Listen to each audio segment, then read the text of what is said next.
મિત્રો social media ઉપર તમે જુઓ એટલે તરત જ એક ટ્રેન્ડિંગ ચાલે છે કોકરોચ જનતા party.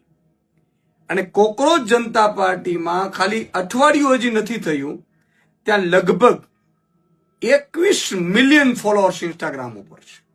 21 million. Bharatiya Janata party વર્ષોથી છે એના 9 મિલિયનની આસપાસ છે. તમે કલ્પના કરો.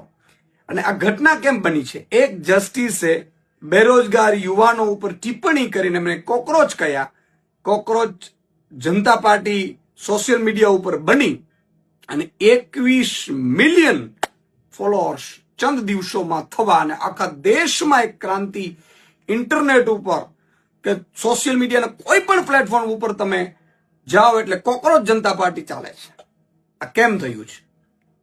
આ દેશનો યુવાધન જાગી ગયો છે, જેનજી જાગી ગયો છે. અને જેનજી જ્યારે જાગે છે ત્યારે સારી સારી સરકારોને એને રસ્તા બતાડી દેશે. અત્યારે નેતાઓને એટલું જ કહેવું છે કે જેનજી જાગી ગયો છે, હવે પેપર ફોડવાનું બંધ કરો, હવે એને ભરમાવાનું બંધ કરો, એને ઉપર ટિપ્પણીઓ કરવાનું બંધ કરો. નહીં તો આ જેનજી અત્યારે ખાલી જાગ્યો છે, આગામી ચૂંટણીઓમાં તમારી ખુરશીઓ ખાલી કરી નાખશે.